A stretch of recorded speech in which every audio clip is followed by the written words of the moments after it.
So can you really make money with cryptocurrency arbitrage, flash loans, or DeFi? Well, that's what I'm going to be talking about in this video as a blockchain developer. All right. So before we get into that, if you're new around here, hey, I'm Gregory from Dapp University. And on this channel, I teach you how to become a blockchain master. So if that's something that you're interested in, then click the like button down below and click subscribe. All right, so one of the main reasons I'm making this video is I got a lot of comments on my last video where I talked about, cryptocurrency arbitrage trading being the $1 million blockchain skill. So I'll briefly recap what I talked about in this video and kind of continue on with that, right? And answer some questions that you all left in the comments down below, like, is it profitable?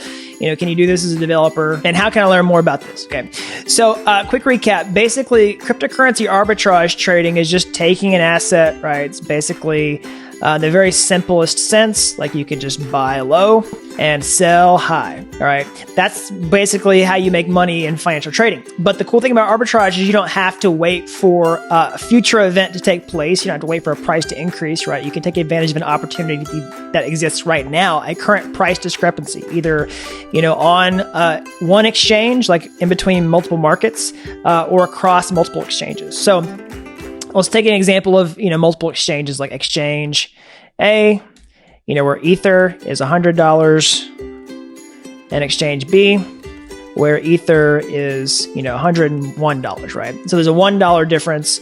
And if you traded one Ether, you'd make $1 in profit, without fees, all that kind of stuff, right? But that doesn't look too appealing necessarily, but what if you could do this with, 10,000 Ether? Well, then you can make a $10,000 profit, right? What if you could do that over and over and over again?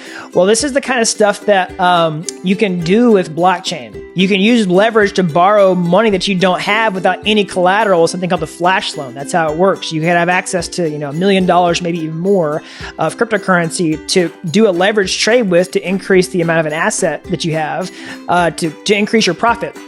And how the flash loan works is it basically allows you to do that as long as you pay it back within the same transaction. And that's key. So I'll talk more about how that works here in a minute. But that's a high level overview of sort of like what arbitrage is and how flash loans work. Okay. So some people say, like, can you actually make money with this? And it's really funny because all you have to do is look at the blockchain to prove it. Okay.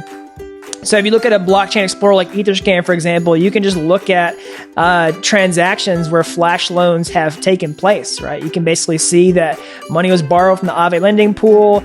It went here, here, here, here, and here, right? You can see the whole chain of operations that are made, and then the money being paid back, and you can actually calculate the profit yourself. Like you can see how much Ether went back into the wallet after it was finished, okay? And some of this require you to do a little sophisticated research, but yeah, you can definitely make money with flash loans, and all you have to do to prove it is just look at transactions that are public and open on the blockchain. And so that's a question I've been getting a lot is like, it sounds too good to be true, but that's just the resource I would point you to if you want real evidence, right?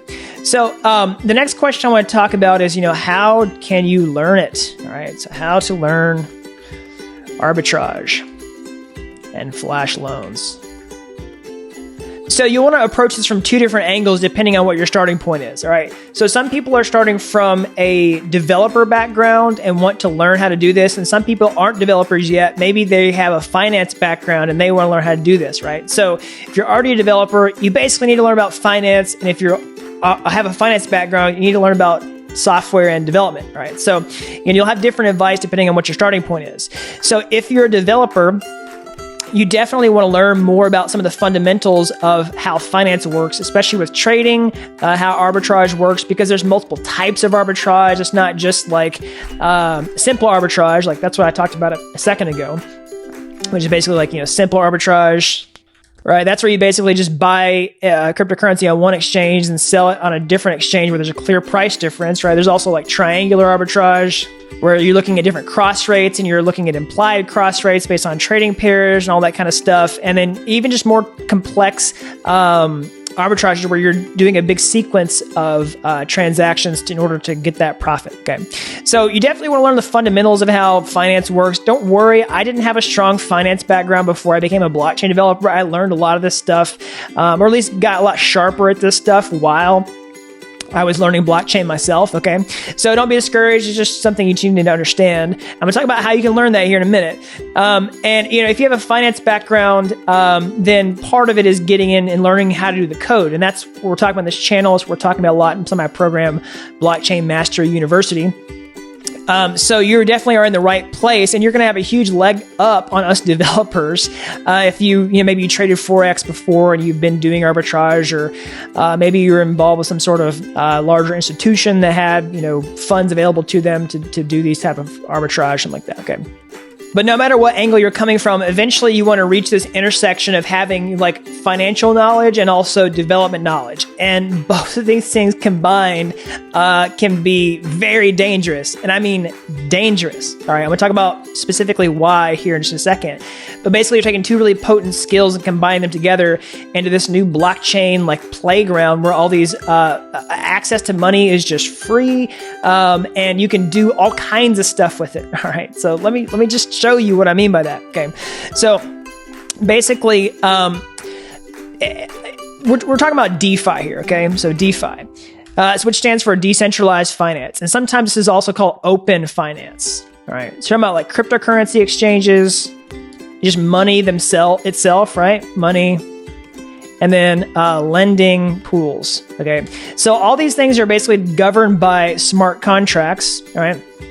The decentralized exchanges are, the money, the cryptocurrency itself, unless it's Ether, is governed by smart contracts, and so are also the lending pools. So you have open access to all this stuff on the blockchain. You can just go look at the contracts for the lending pool itself, right? You can see the functions that are on there, and you have the ability to just, interact with it directly, okay? No one's stopping you from do this, all right? And if you're coming from any kind of finance background, this should be a huge deal, right? Because you don't have to KYC, you don't have to prove your identity, you don't have to get approved for any kind of special like status level in order to get leverage and things like that. So another really crazy thing is it really makes I think a perfect use case for smart contracts, okay? So what do I mean by that? So these smart contracts are, immutable pieces of code that live on the blockchain that act in a predictable way. The code can't be changed, and you know that like it's going to work in the same way every single time, and no one can tamper with it. So these smart contracts are responsible for actually performing the arbitrages themselves. Okay, and here's why they're so amazing. Okay. If you're talking about cross-exchange arbitrage, like buying on one exchange and selling on another, you can do this with a smart contract that will happen instantly. All right, so you don't have to worry about whether the price is actually going to change from the time that you detect the price discrepancy and when you actually make the trade. Okay, so this is a problem like in other cross-exchange settings where you might have to, pull out your funds from one exchange and put it on another, unless you keep, both copies of the two currencies of each currency pair on exchange. I get people do that too. But that way you don't have to do that either, right? And the other really cool thing about smart contracts is that you can write them in a way to where the trade will not execute unless it's profitable. Okay, it's another way to protect yourself against arbitrage. So sometimes when you have other arbitrage strategies, like the opportunity looks like it's there and the numbers all run, but then something happens in between the time you detect it and then when you try to execute it that makes it not actually profitable, okay? And you can make this smart contract, add up all the fees and any taxes you might pay, and you can literally program that all in there, try to calculate whether the trade's gonna be profitable before you try to execute or not. So the last thing you wanna do is try to execute a command that loses you money, right? And also that's how the smart contracts work with the lending pools too and flash loans. It will only execute the transaction inside the smart contract if it pays the money back to the lending pool in the first place, okay? So another really big benefit is you can do this in a completely decentralized way, all right? It's decentralized. So maybe you've written like a trading bot or something like that to trade Bitcoin on a centralized exchange. Sometimes, or maybe you've just done cryptocurrency arbitrage through a user interface on an exchange. Basically, maybe you have to KYC and log in and buy it here and sell it on a different one, or maybe inside the same exchange. Or maybe you wrote a bot that uses an API, right, that talks to that exchange directly. So there's two problems with this. One, you have to KYC in order to do it. The other is that they control your funds. All right, those are custodial exchanges. That means you put money on there, you put cryptocurrency on there, they control it. There's that whole saying in blockchain crypto, like, not your keys, not your funds kind of thing. So there's always a possibility that either, funds get lost in transfer, there's a technical problem, or they just straight up, take your money, right? There's always a risk of that kind of thing. Or maybe a hacker. Maybe it's not necessarily the person controlling the exchange, but maybe there's some kind of vulnerability that where you lose your money, okay? But with this, it's a lot different, okay? So basically, with these decentralized exchanges, you can interact with them with smart contracts in a way that you can be the full custodian of your funds. You don't have to give it over to this exchange. Like I said, with these arbitrages, you can just program these inside these smart contracts where you control the funds the entire time, at least your own funds. Or, if you're using leverage, they're technically controlling their funds and lending it to you, and it's getting paid back in the same transaction. So this is a huge game changer compared to how things are done in the legacy financial system, and also just how people trade cryptocurrencies right now without these mechanisms, okay? So this is really a big deal. Like, yes, you can't make money with this. And in fact, DeFi needs arbitragers, because you're essentially, you're helping me kind of become a market maker that helps bring cryptocurrency prices to an equilibrium. That's kind of like how this works and what this does. And so some people have asked me, like, how can I learn this more? So that's what we're focusing on inside my program, Blockchain Mastery University. So that's my membership program where basically I add new videos every single week. All right, we do like live Q&A sessions, and we also have like a community Slack channel. We do like a 24/7 chat. So that's different from my blockchain bootcamp. So that's normally when I talk about my channel is my blockchain bootcamp. That's a step-by-step program, right, on how to become a blockchain developer.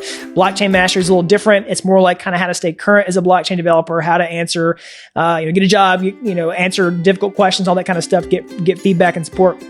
So we're focusing on DeFi inside of Blockchain Mastery University and staying kind of up to date with what's happening in it, talking a lot about these concepts. If you're a developer and you want to get into this, or maybe you have a finance background, want to get into this, both those kinds of people are great for this program, okay? So that's what we're talking about every week inside of there. And I normally only open this up a few times per year.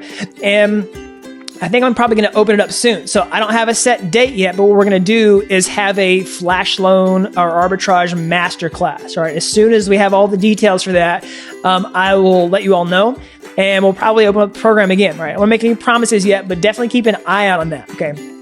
So you can find out more about that. You can sign up for the email list down below at dappuniversity.com/bootcamp. If you want to get a jump on the skills before that kind of thing, really get up on your blockchain skills, then I highly recommend the bootcamp. All right, it's the best way to learn blockchain step by step from start to finish. Whether you're a developer or you're not, I've had people who aren't developers complete the bootcamp as well. So that's what we're going to do pretty soon with these flash loans and DeFi arbitrage. So keep an eye out for that. Hope you like this video. Subscribe to the channel. Click the like button down below. And until next time, thanks for watching Dapp University.